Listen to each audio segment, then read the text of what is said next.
डाबा जी की फैमिली ने मेरा घर देखने के बहाने गांव में बनी मेरी लग्जरी विला पर फोर्सिबली कब्जा कर लिया। उन्होंने ना सिर्फ मेरी हजारों रुपए की कस्टम टेलर्ड सूट पहनकर खेत में काम किया, बल्कि मेरी एक्सपेंसिव रेड वाइन से मटन और पोक चॉप्स तक पकड़ डाली।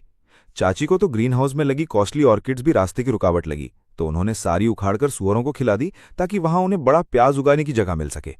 मैं गुस्से में अपने होम टाउन उनसे हिसाब मांगने लौटा, पर मेरे कजन ने फार्म ट्राइसिकल से मुझे बुरी तरह टक्कर मारकर उड़ा दिया। अब मैं उस दिन रीबर्थ ले चुका हूं जिस दिन विला जस्ट बनकर तैयार हुआ था। मैंने रातों रात अपना ग्रीन हाउस बिना किसी रेंट के साइंटिफिक एग्रीकल्चर रिसर्च इंस्टीट्यूट को दे दिया। फिर सारी एक्सपेंसिव ऑर्किड्स वहां से शिफ्ट करके उनकी जगह क्लास एक confidential genetically modified experimental plants लगा दिए। ये ना सिर्फ करोड़ों रुपए का रिसर्च प्रोजेक्ट है, बल्कि इसमें एक्सट्रीम लेवल का हेलुसिनेशन और न्यूरोटॉक्सिन भी है। ये सब करने के बाद मैंने ग्रीन हाउस के बाहर वार्निंग साइंस लगा दिए, research zone, enter at your own risk. पर मैं चाची का नेचर अच्छी तरह जानता हूं, वो इस ग्रीन हाउस को बर्बाद करने से खुद को रोक नहीं पाएगी। वैसे भी ये 5 मिलियन की विला है, उनकी फैमिली के लिए पूरे गांव के सामने शो ऑफ करने के लिए काफी है। लिंचन, जल्दी दरवाजा खोलो। तुम थोड़े से पैसे क्या कमा लिए, अब रिलेटिव्स को भूल गए क्या? मैं पहले सिर्फ ये जानता था कि ये टॉक्सिक रिलेटिव्स शेमलेस हैं, पर यह नहीं पता था कि वो इस हद तक क्रूअल हो सकते हैं। उन्होंने ना सिर्फ मेरी सारी वेल्थ छीन ली, बल्कि मेरी जान भी ले ली। अच्छा हुआ मेरा रीबर्थ हो गया, नहीं तो ये वैम्पायर्स अब तक फोर्सिबली मेरे घर में घुस चुके होते। मॉम, मुझे कोई मतलब नहीं, मुझे इसी बड़े घर में रहना है। ये घर हमारे उस टूटे फूटे घर से बहुत बेहतर है। लिंचन, अगर तुमने अभी दरवाजा नहीं खोला तो हम तुम्हारा ये दरवाजा तोड़ देंगे। हम तो अच्छी नीयत से तुम्हारा घर देखने आए हैं, तुम्हारा ये क्या एटीट्यूड है? मैं दरवाजे के पीछे खड़ा गहरा सांस ले रहा था। अगर पिछली जिंदगी का गुस्सा होता तो मैं पक्का उनसे लड़ता और वो ढीठ बनकर फोर्सिबली यहां रह जाते। पर अब मुझे पता है कि इन स्काउंड्रल से लॉजिक से बात करना बेकार है।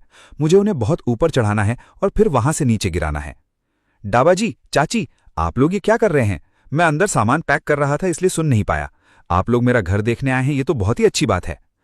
चलो, तुम में थोड़ी अकल तो है। मैंने तो पहले ही कहा था, तुम एक यंग लड़के हो जो सिटी में बिजी रहता है। गांव का इतना बड़ा कोर्टयार्ड बिना किसी एल्डर के कैसे चलेगा?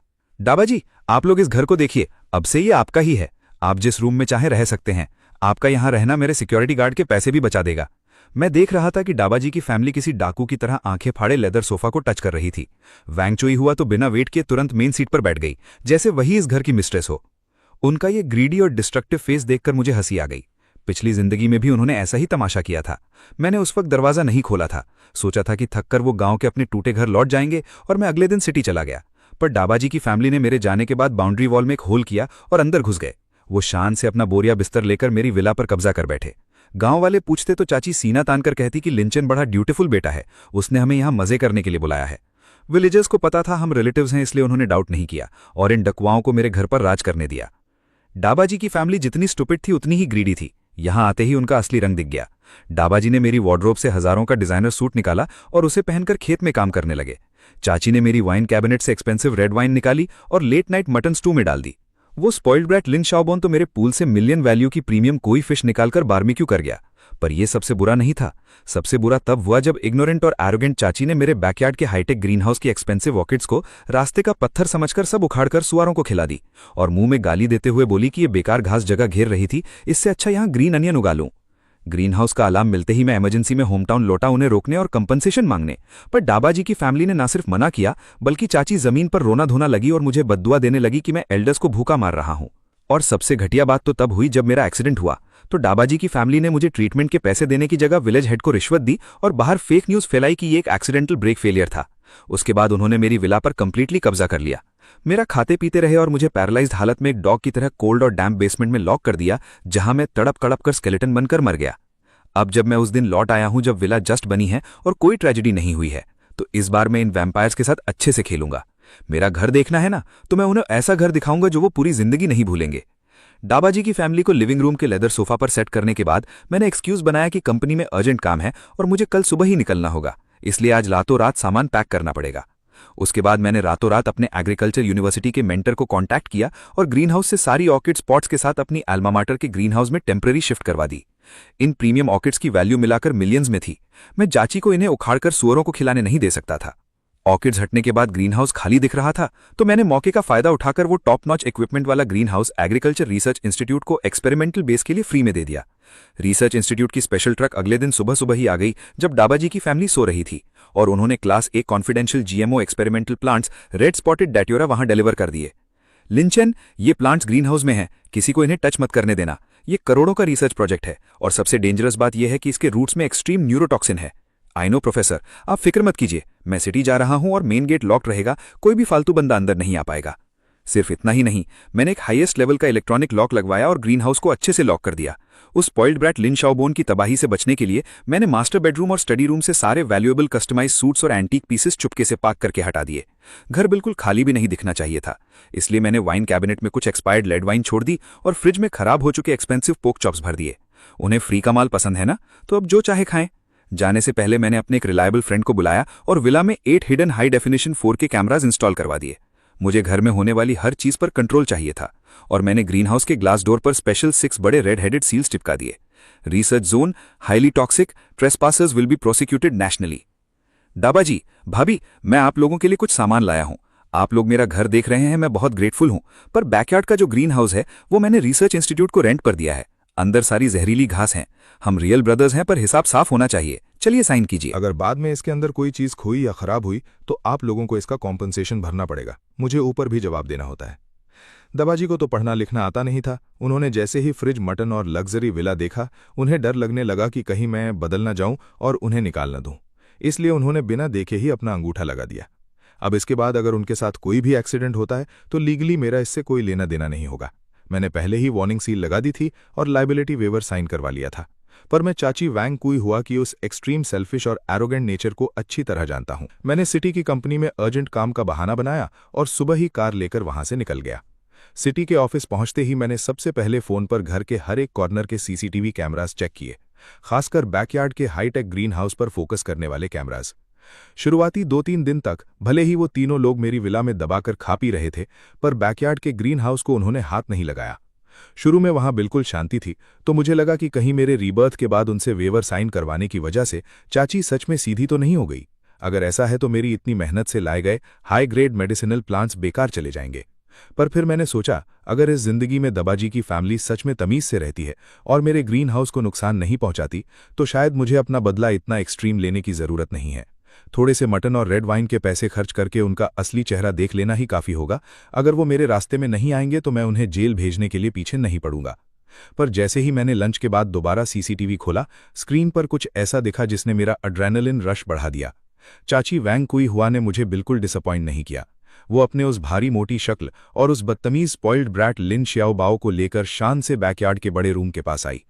ग्रीन हाउस पर हाई लेवल इलेक्ट्रॉनिक लॉक देखकर जब डोर नहीं खुला तो वैंग कुई हुआ पीछे नहीं हटी, बल्कि गाली देते हुए स्टोर रूम से एक बड़ा हथौड़ा उठा लाई। उसके उकसाने पर लिन श्याओबाओ ने बड़े एक्साइटमेंट में हथौड़ा घुमाया और बिना सोचे समझे ग्लास डोर तोड़ दिया और अंदर घुस गया। वैंग कुई हुआ भी उसके पीछे पीछे गई। ग्लास डोर पर लगी रेड हेडेड सील को उन्होंने रास्ते की रुकावट समझा और हाथ से फाड़कर एक बॉल बनाया और पास के गंदे नाले में फेंक दिया। वो इस बात से बिल्कुल अनजान थी कि उनकी ये खुदकुशी करने जैसी हरकत ऊपर लगे हिडन 4K HD कैमरा में साफ साफ रिकॉर्ड हो रही थी। ग्रीन हाउस को फोर्सिबली तोड़ने के बाद उन्हें वहां के हरे भरे साइंटिफिक रिसर्च प्लांट्स बिल्कुल भी वैल्यूएबल नहीं लगे। वो दोनों हाथ कमर पर रखकर उन प्लांट्स पर चिल्लाने लगी जिन पर एग्रीकल्चर रिसर्च इंस्टीट्यूट के कॉन्फिडेंशियल सीरियल नंबर्स के टैग्स लगे थे। क्या बेकार घास इस इतने अच्छे ग्लास हाउस में लगा रखी है। श्याओबाओ, दरांती लाओ और इस सबको काट डालो। कल ही मैं मार्केट से ग्रीन अनियन के सीड्स लाकर उगाऊंगी, सब्जी के पैसे भी बचेंगे। लिन श्याओबाओ को तो तबाही मचाने में मजा आता ही था। वो तुरंत दरांती लेकर घुसा और उन करोड़ों रुपए के रिसर्च प्लांट्स को घास की तरह काटकर बर्बाद कर दिया। वैंग कुई हुआ एक साइड खड़ी होकर बहुत खुश हो रही थी। उसने जमीन पर उखड़े हुए रेड स्पॉटेड डाटूरा के जड़ को देखा तो उसकी आंखें चमक उठी। वो बहुत खुश होकर चिल्ला उठी, अरे, इस बेकार घास की जड़ तो बिल्कुल शकरकंदी जैसी दिख रही है। देखने में अच्छी है और साइज भी बड़ा है। आज रात को इसे उन एक्सपेंसिव पोक चॉप्स के साथ अच्छे से पकाती हूं। ये बोलकर उसने खुशी खुशी एक पूरी प्लास्टिक बास्केट उन जहरीली एक्सपेरिमेंटल रूट से भर ली और सैटिस्फैक्शन के साथ किचन में जाकर उन तीनों के लिए एक बड़ा डिनर रेडी करने लगी। मैं इस वक्त अपने बड़े और ब्राइट CEO ऑफिस में बैठकर स्क्रीन पर यह सब देख रहा था और मैंने कॉफी का एक सिप लिया। मेरा ये अच्छा मूड शाम तक चला। जब मैंने दोबारा फोन का सीसीटीवी खोला ताकि उस म्यूटेटिंग प्लांट वाले मीट स्ट्यू के पॉइजनिंग का सीन देख सकूं, तो मैंने देखा कि चाची वैंग कुई हुआ ओपन किचन के इंपोर्टेड स्ट्यू पॉट के पास खड़ी थी। पॉट में मेरे एक्सपेंसिव पोक चॉप्स और वो हाईली टॉक्सिक रेड स्पॉटेड डाटूरा के रूट्स उबल रहे थे। दबाजी, लिंदा ख्यांग लिविंग रूम में यहां वहां टच करके बहुत ग्रीडीली देख रहे थे। ये विला सच में शानदार बनी है। कुई हुआ, तुम ही बताओ हम इस घर को परमानेंटली अपने नाम कैसे करें। हैं ये तो बहुत सिंपल है। लिन चेन उस साले के पास अब बहुत पैसा है, वो देहात की इस प्रॉपर्टी पर ध्यान नहीं देगा। 2-3 दिन बाद तुम विलेज कमेटी में जाकर बोल देना कि उसके बाप ने कभी हमारे घर से पैसे उधार लिए थे और लौटाए नहीं, इसलिए ये घर उसने हमें गिरवी दे दिया है। अगर वो वापस मांगने आया तो मैं और श्याओबाओ उसकी सिटी वाली कंपनी में जाकर तमाशा करेंगे। बेशर्म लोगों से हर कोई डरता है, देखते हैं कौन टिकता है। तुम सच में बहुत स्मार्ट हो। ये घर आगे चलकर हमारे श्याओबाओ की शादी के काम आएगा। वो लिन चेन एक आउटसाइडर होकर इतनी अच्छी जगह क्यों रहेगा? मैंने कल ही पता किया है। इस लड़के का लॉक भले ही एडवांस्ड है, पर मैंने टाउन के एक लॉकस्मिथ से पूछा है, अगर हम इसका मेन कंट्रोल बोर्ड तोड़ दें और एक नया लगाकर अपना फिंगरप्रिंट सेट कर दें तो ये घर कंप्लीटली हमारा हो जाएगा। लिन चेन अंदर घुस भी नहीं पाएगा। ये दोनों हस्बैंड वाइफ कितने टॉक्सिक थे, उन्होंने घर हड़पने का प्लान भी रेडी कर लिया था। मैंने तुरंत इस सीसीटीवी क्लिप को कट करके डाउनलोड कर लिया। ये ब्लैकमेलिंग और इलीगल प्रॉपर्टी ऑक्यूपेशन का एक सॉलिड प्रूफ था। जब बाद में उन्हें जेल भेजना होगा तो इससे उनकी सजा के साल और बढ़ जाएंगे। वो दोनों अभी प्लानिंग में बिजी थे और वहां स्पॉइल्ड ब्रैट लिन श्याओबाओ मीट पकने का वेट करते करते बोर हो गया तो वो दोबारा बैकयार्ड के उसी टूटे हुए ग्रीन हाउस में खेलने चला गया। उसने जमीन पर अपने ही हाथों से कटे हुए एक्सपेरिमेंटल प्लांट्स को देखा और क्यूरियोसिटी में उन टूटी हुई जड़ों से निकलने वाले मिल्की वाइट जूस को हाथ से छू लिया। मेरा दिल धक से रह गया। रेड स्पॉटेड डाटूरा एक national class A confidential poisonous weed है। इसका रूट खाने से तो एक्सट्रीम न्यूरोटॉक्सिन फैलता ही है, पर इसका अनट्रीटेड जूस अगर स्किन पर लग जाए तो उसमें तेजाब जैसा असर और हैल्यूसिनेशन या पैरालिसिस फैलाने की पावर होती है। पर उसकी किस्मत खराब थी। वो थिक मिल्की वाइट जूस उसके दोनों हाथों पर पूरी तरह लग गया। शुरू में लिन श्याओबाओ को कुछ फील नहीं हुआ, उसे मजा आ रहा था और उसने वो जूस अपने आर्म्स पर भी लगा लिया। पर 2 मिनट के अंदर ही उस ढीठ लिन श्याओबाओ ने बहुत जोर से चीखना शुरू कर दिया। सीसीटीवी स्क्रीन पर लिन श्याओबाओ के दोनों हाथ देखते ही देखते लाल होकर सूजन से भर गए। स्किन पर बहुत गंदे और स्कैरी रेड स्पॉट्स आने लगे, जैसे उसे आग में जला दिया गया हो। उसकी चीख सुनकर वैंग कुई हुआ और लिन दाखियांग के होश उड़ गए। वो तुरंत भागते हुए बैकयार्ड आए। वैंग कुई हुआ ने जब अपने बेटे का हाथ सुअर के खुर जैसा सूझा न देखा तो वो डर के मारे जमीन पर बैठ गई। लिन दाखियांग में थोड़ी हिम्मत थी। वो जल्दी से लिन श्याओबाओ को वाटर टैप के पास ले गया और पानी से धोने लगा। पर उसे क्या पता था कि इस म्यूटेटेड प्लांट का टॉक्सिक जूस पानी मिलने पर और तेजी से स्किन के अंदर पेनिट्रेट करता है। लिन श्याओबाओ दर्द से जमीन पर तड़पने लगा। लिन दाखियांग के हाथ पर खींचतान में वो टॉक्सिक जूस लग गया तो वो भी दर्द से चिल्लाने लगा और उसके हाथ कांपने लगे। वैंग कुई हुआ पुलिस को कॉल करने से डर रही थी और एम्बुलेंस बुलाने से भी, क्योंकि अगर वो हॉस्पिटल गए और डॉक्टर ने पूछा कि ये कैसे हुआ तो ग्रीन हाउस तोड़ने वाली बात बाहर आ जाती। उसे पता था कि ये ग्लास हाउस बहुत महंगा है और उसे डर था कि मैं उनसे पैसे मांगूंगा। लिन श्याओबाओ को बचाने के लिए वैंग कुई हुआ एक बिना दिमाग की मुर्गी की तरह घर में गोल गोल घूम रही थी ताकि कोई जलने की दवा ढूंढ सके, पर मैं उन्हें इतनी आसानी से जख्म पर दवा नहीं लगाने दूंगा।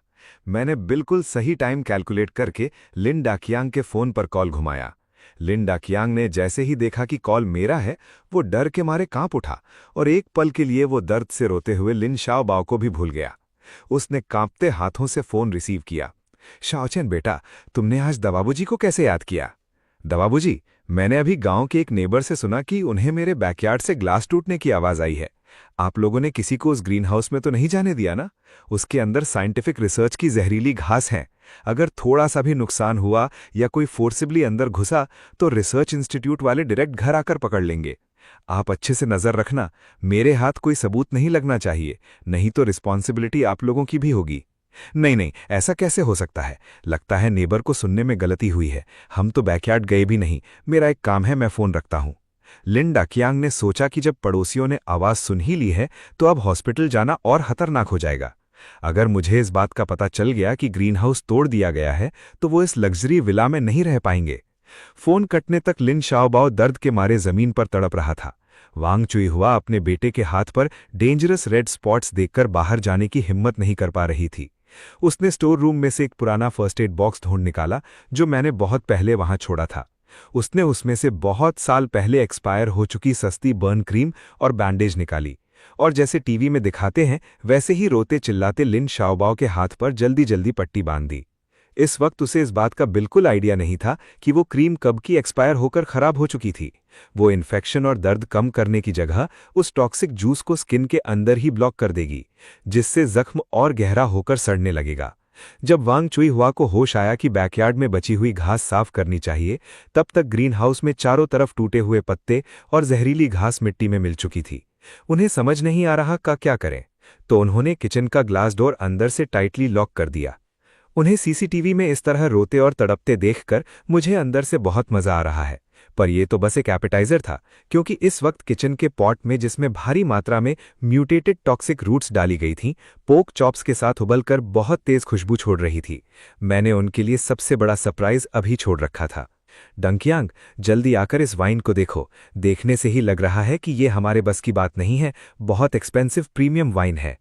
डंकियांग, तुम थोड़ा ज्यादा पियो, और शाओबाओ तुम भी अच्छे से खाओ। ये शकरकंदी जैसा रूट देखने में बहुत महंगा लगता है, बॉडी के लिए बड़ा फायदेमंद होगा। वांग चुई हुआ ने डिनर बनाते वक्त बिल्कुल कंजूसी नहीं की थी। उसने मेरे वाइन कैबिनेट से बहुत सारी अच्छी चीजें निकाल ली थीं, जैसे इंपोर्टेड ब्लैक पोक चॉप्स, 20,000 रुपए की रोमेनी कॉन्टी वाइन और वो बास्केट जिसमें जहरीली रेड स्पॉटेड दतुरा के रूट्स थे। थोड़ा ज्यादा पका लेती हूँ। शाओबाओ का हाथ चोटिल हो गया है, उसे रिकवरी के लिए ये अच्छी चीजें खाने की जरूरत है, तो मैं थोड़ा ज्यादा ही स्ट्यू बना लेती हूँ। पर इस शकरकंदी से अजीब सी तीखी और नम करने वाली खुशबू क्यों आ रही है? हाईटेक ग्रीन हाउस में उगी हुई चीजों में ऐसी मेडिसिनल स्मेल होती ही है। ये प्रीमियम क्वालिटी है, इसीलिए न्यूट्रिशनल वैल्यू ज्यादा है। पर इस रूट को चबाने से मेरी जीभ क्यों नम हो रही है और मीट भी कड़वा लग रहा है? कोई हुआ? कहीं ये चीज पॉइजनस तो नहीं है? मैं टेस्ट करती हूँ। तुम कुछ भी क्या बोल रहे हो? मैंने खाया, मुझे तो बिल्कुल नॉर्मल लग रहा है, कुछ खराब नहीं है। ये हाईटेक ग्रीन हाउस कमाल है, बहुत न्यूट्रिशियस है और हेल्थ के लिए बेस्ट है। थोड़ी देर में डाइनिंग टेबल फूड से भर गया। लिन डाकियांग ने खाना ज्यादा नहीं खाया, वो बस मेरे कैबिनेट की एक्सपेंसिव रेड वाइन खाली पेट घटकने लगा। और वांग चुई हुआ खुद लगातार मीट और टॉक्सिक रूट्स निकाल निकाल कर खाने लगी। लिन शाओबाओ के हाथ पर सस्ती बैंडेज बंधी थी और वो दर्द से कराह रहा था, पर जब उसने अपनी मॉम को मजे से खाते देखा तो वो भी टूट पड़ा। उन्होंने जल्दी ही पूरा टॉक्सिक स्ट्यू साफ कर दिया। लगभग आधे घंटे बाद लिन शाओबाओ अचानक जमीन पर गिरकर बुरी तरह तड़पने लगा। लिन डाकियांग ने खाली पेट वाइन पी थी, जिससे ब्लड सर्कुलेशन तेज हो गया था। वो लगातार कहने लगा कि उसे चक्कर आ रहे हैं और वॉमिटिंग हो रही है। उसके बाद उसके चेहरे का रंग नीला पड़ने लगा। वांग चुई हुआ की हालत भी खराब थी। उसे चक्कर आ रहे थे और वो सीलिंग की तरफ उंगली दिखाकर चिल्ला रही थी कि यहाँ भूत हैं, और जमीन पर रोल कर रही थी। एंड में लिन डाकियांग के अंदर थोड़ा सा होश बचा था। उसने पूरी जान लगाकर आवाज लगाई, जिससे बाहर से गुजरने वाले विलेजर्स वहां आ गए और रातों रात एम्बुलेंस बुलाकर उन्हें हॉस्पिटल इमरजेंसी में एडमिट करवाया गया। वांग चुई हुआ ने सबसे ज्यादा खाया था, इसलिए इमरजेंसी रूम में पूरी रात उसकी पेट साफ होती रही। जैसे तैसे उसकी जान बची। अगले दिन जब वो बेड से उतरी तो वीकनेस की वजह से कई बार जमीन पर गिर पड़ी। हॉस्पिटल में मेरे एक जान पहचान वाले से मुझे ये सारी रिपोर्ट मिली, जिसे देखकर मैं दंग रह गया। दवाबूजी की फैमिली को अगले दिन शाम तक हॉस्पिटल बेड पर थोड़ा होश आया। उन दोनों ने जब पिछली रात के उस मौत वाले सीन को याद किया तो उन्हें समझ आया, वो न्यूट्रिशन नहीं था, वो जहर था। लिन चैन, वो साला कमीना हमें जान से मारना चाहता था। तभी तो शाओबाओ अभी तक कांप रहा है। उस बेकार घास में पक्का एक्सट्रीम पॉइजन था। लिन चैन हद पार कर रहा है। मुझे लगा वो ओबीडियंट बेटा बन गया है, पर वो तो हमारी जान लेना चाहता था। ये बात यहां खत्म नहीं होगी। नुकसान की भरपाई करना सिंपल है। उसके विला में बहुत सारे एंटीक्स और डिजाइनर सूट्स हैं। कोई भी एक आइटम बेच देंगे तो बहुत पैसा मिल जाएगा। कल डिस्चार्ज होते ही हम चुपके से वहां जाएंगे और सारी वैल्यूएबल चीजें उठा लेंगे और उस घर पर परमानेंटली कब्जा कर लेंगे। मुझे ये प्लान सही लगता है, पर मैं पहले से रेडी था। मैं बस उनके हॉस्पिटल रूम में अमीर बनने के हसीन सपने देखने का वेट कर रहा था, ताकि उन्हें डायरेक्ट नरक भेज सकूं। जब वो दोनों बेड पर मेरे एंटीक्स और विला हड़पने की प्लानिंग कर रहे थे, तभी भूम, एक तेज आवाज के साथ रूम का दरवाजा बाहर से किसी ने लात मारकर खोल दिया। वाह लिन चैन, तुम साले कमीने यहां आने की हिम्मत कैसे हुई? अगर तुमने आज हमें $10 मिलियन का कॉम्पनसेशन नहीं दिया तो हमारी पूरी फैमिली तुम्हारे घर के बाहर जान दे देगी। पर उसकी आवाज अचानक उसके गले में ही अटक गई, क्योंकि मेरे पीछे कोई विलेज काउंसिल का मेंबर नहीं था, बल्कि एग्रीकल्चर रिसर्च इंस्टीट्यूट के गुस्से से कांपते हुए प्रोफेसर चैन थे, और उनके साथ मेरी बहुत भारी फीस वाली टॉप लॉयर की टीम थी। ये सेटअप देखकर लिन डाकियांग और वांग चुई हुआ के होश उड़ गए। वो दोनों बेड पर डर के मारे एक साथ लिपट गए। मैंने उनसे कोई फालतू बात नहीं की, बस लॉयर को एक इशारा किया। लॉयर समझ गया और उसने एक यूएसडी हॉस्पिटल के टीवी पैनल में लगा दी। स्क्रीन स्टार्ट हुई और वहां वही चल रहा था जो मेरे 4K HD क्लाउड सीसीटीवी में रिकॉर्ड हुआ था, जिसकी ऑडियो भी एकदम क्रिस्टल क्लियर थी। वीडियो में वांग चुई हुआ ना सिर्फ लिन शाओबाओ को हथौड़ा लेकर ग्लास डोर तोड़ने के लिए उकसा रही थी, बल्कि उससे रिसर्च प्लांट्स को दरांती से काटने के लिए कह रही थी। और वांग चुई हुआ खुशी खुशी टॉक्सिक रूट्स को बास्केट में भर रही थी और बोल रही कि इसे पोक चॉप्स के साथ स्ट्यू बनाऊंगी। एक एक फ्रेम और एक एक एरोगेंस से भरी लाइन रूम में गूंज रही थी। सॉलिड प्रूफ के सामने उनका खेल खत्म हो चुका था। बेड पर बैठी वांग चुई हुआ और लिन डाकियांग का चेहरा एकदम वाइट पड़ गया और माथे से पसीना बहने लगा। आप लोगों की हिम्मत कैसे हुई? जो प्लांट्स आपने उखाड़े हैं वो हमारे 1 करोड़ के बजट और 5 साल की मेहनत से बनाए हुए ड्राउट रेजिस्टेंट एक्सपेरिमेंटल सीड्स थे। ये सिर्फ पैसे की बात नहीं है, आपने देश की बहुत इंपॉर्टेंट एग्रीकल्चरल स्ट्रेटेजिक रिसोर्स को बर्बाद कर दिया है। पुलिस ऑफिसर्स, यही वो लायबिलिटी सेफ्टी वेवर अग्रीमेंट है जो मिस्टर लिन डाकियांग ने अपने हाथ से साइन किया था। इस अग्रीमेंट में साफ लिखा है कि अगर ग्रीन हाउस के आइटम्स को कोई नुकसान पहुंचता है तो केयरटेकर इसकी पूरी भरपाई करेगा। हमने उन्हें एडवांस में अलर्ट करने की पूरी कोशिश की थी। ये उनकी तरफ से जानबूझकर किया गया डैमेज और चोरी है जिसका सॉलिड प्रूफ हमारे पास है। लिन डाकियांग, वांग चुई हुआ, आप दोनों पर गवर्नमेंट प्रॉपर्टी डैमेज और थेफ्ट का मामला बनता है। अभी लीगली इन्वेस्टिगेशन में हमारा साथ दीजिए। ऐसा नहीं है शियाओचन बेटा, तुम दबाजी की तरफ से थोड़ा एक्सप्लेन कर दो। हमें सच में नहीं पता था कि वो कोई इंपॉर्टेंट फैसिलिटी है। प्लीज एक बार हमारी कंडीशन समझकर हमें माफ कर दो। वांग चुई हुआ और लिंडा कियांग की सुअर जैसी चीखों और रोने की आवाज के बीच उन्हें बिना किसी रहम के बाहर खड़ी पुलिस कार में बिठा दिया गया। इंटरोगेशन रूम में वांग चुई हुआ ने अभी भी गांव वाली वही रोने धोने और नौटंकी करने वाली ट्रिक से बचने की कोशिश की। वो चिल्लाती रही और जमीन पर गिरने का नाटक करने लगी ताकि मरकर पूछताछ से बच सके, पर इन्वेस्टिगेशन करने वाले क्रिमिनल्स पुलिस ऑफिसर्स उसकी इस नौटंकी में नहीं आए। उन्होंने जोर से टेबल ठोक कर कहा, सीधी तरह बैठो। तुम्हें क्या लगता है ये कोई आम चोरी चकारी का मामला है? मैं तुम्हें बता दूं, तुमने class A confidential scientific research project को बर्बाद किया है। इस केस की अमाउंट करोड़ों में है। अगर मुझे बेच भी दोगे तो भी मैं करोड़ों की नहीं हूं। वहीं दूसरी तरफ लिंडा खियांग की हालत वांग चुई हुआ से भी ज्यादा खराब थी। जैसे ही उसने सुना कि उसे मौत के बराबर सजा और आसमान छूते जितना हर्जाना भरना पड़ेगा, तो इस घर में हमेशा अपनी चलाने वाले आदमी ने खुद को बचाने के लिए बिना सोचे समझे सारा ब्लेम अपनी बीवी और बेटे पर डाल दिया। मैं बेकसूर हूं, वो सब क्या था मुझे सच में नहीं पता। सब वांग चुई हुआ ने किया है। उसी ने दरवाजा तोड़ा था और उसी ने जमीन से घास उखाड़कर मीट पकाने के लिए कहा था। मेरा इससे कोई लेना देना नहीं है। मैं उस वक्त सो रहा था, मुझे कुछ नहीं पता सच में। आप लोग जाकर उसे पकड़िए, वांग चुई हुआ को पकड़िए। पुलिस के थ्रू मेरे पास आ रही लाइव इंटरोगेशन वीडियो को मैंने अपने बड़े और ब्राइट ऑफिस में बैठकर देख रहा था और मैंने एक स्माइल के साथ प्रीमियम डाओ होंग पाओ टी का सिप लिया। ये है इनकी so called family. Extreme benefits और डिजास्टर के सामने उनका ग्रीडी नेचर पूरी तरह बाहर आ गया। मुझे पिछली जिंदगी का वो सीन याद आया जब लिंडा खियांग ने ऐसे ही खड़े होकर लिन शियाओ बाओ को कार से मुझे टक्कर मारते हुए देखा था। अब जाकर उन्हें कर्मा का फल मिला है। दबाजी की फैमिली के अरेस्ट होने की खबर शुरू में गांव में नहीं फैली थी, पर जल्द ही काउंटी हॉस्पिटल से लिन शियाओ बाओ की रिपोर्ट आ गई। वो बदतमीज स्पॉइल्ड ब्रैट जिसे वांग चुई हुआ ने सर पर चढ़ा रखा था, वो इस बार पूरी तरह बर्बाद हो गया। रेड स्पॉटेड डटूरा का जूस एक्सट्रीम कोरोसिव और न्यूरोटॉक्सिक होता है। लिन शियाओ बाओ ने उस वक्त अपने हाथ से उन टूटी हुई जड़ों के साथ खेला था, जिससे टॉक्सिक जूस ने न सिर्फ उसके हाथ की स्किन को अंदर तक डैमेज किया बल्कि पोर्स के रास्ते नर्व्स में घुस गया। क्योंकि वांग चुई हुआ उस वक्त पैसे खर्च होने के डर से उसे हॉस्पिटल नहीं ले गई, बल्कि उसने एक्सपायर्ड सस्ती बर्न क्रीम लगाकर जख्म को ब्लॉक कर दिया, जिससे पॉइजन अंदर ही अंदर क्रेजी लेवल पर सड़ गया। जब पुलिस ने उसे स्टेट हॉस्पिटल पहुंचाया तो डॉक्टर ने उसके उन काले और सूजे हुए हाथों को देखकर सर हिला दिया।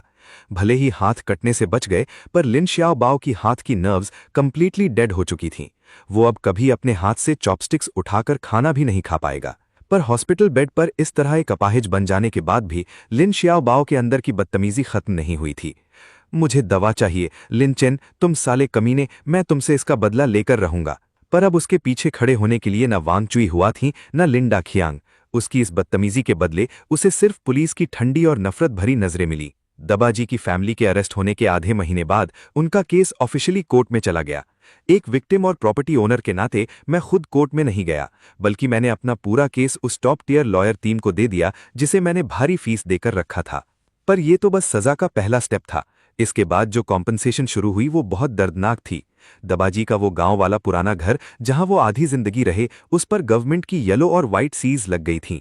उन्होंने अपनी आधी जिंदगी में जो भी सेविंग्स जमा की थीं, वो एग्रीकल्चर रिसर्च इंस्टीट्यूट के नुकसान की थोड़ी सी भरपाई करने में चली गईं। गांव वालों को अब इस पूरे मामले का पता चल चुका था। मैंने तो पहले ही कहा था कि वो फैमिली बहुत ग्रीडी और एहसान फरामोश है।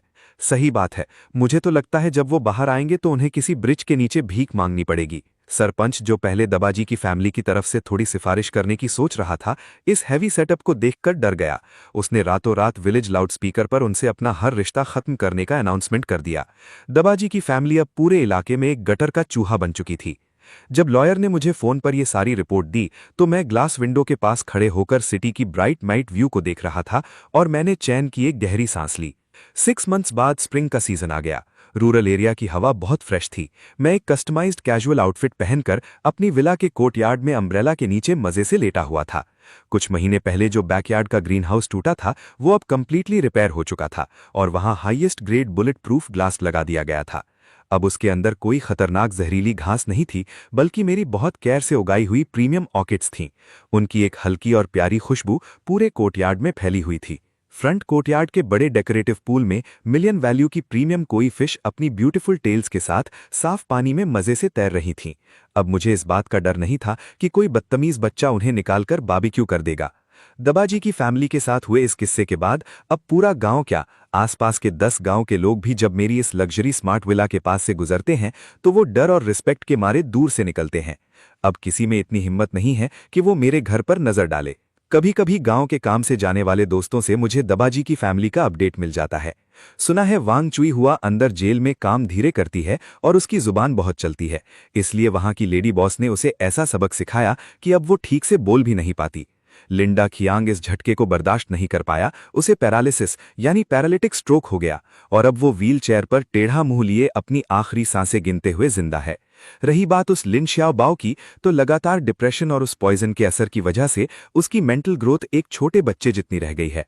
वो कंप्लीटली एक मैड पागल बन चुका है। उनकी पूरी फैमिली अब अपनी बची हुई जिंदगी इसी दर्द में निकालेगी। हमने बहुत अच्छे से कोऑपरेट किया। चलते हैं, बाय। फोन रखकर मैं खड़ा हुआ और एक लंबी अंगड़ाई ली। वार्म स्प्रिंग ब्रीज के साथ मैं बड़े कदम बढ़ाते हुए विला के बाहर निकल गया। मेन गेट पर मेरी एकदम brand new Rolls Royce Phantom खड़ी थी। ड्राइवर ने बहुत रिस्पेक्ट के साथ मेरे लिए कार का डोर खोला।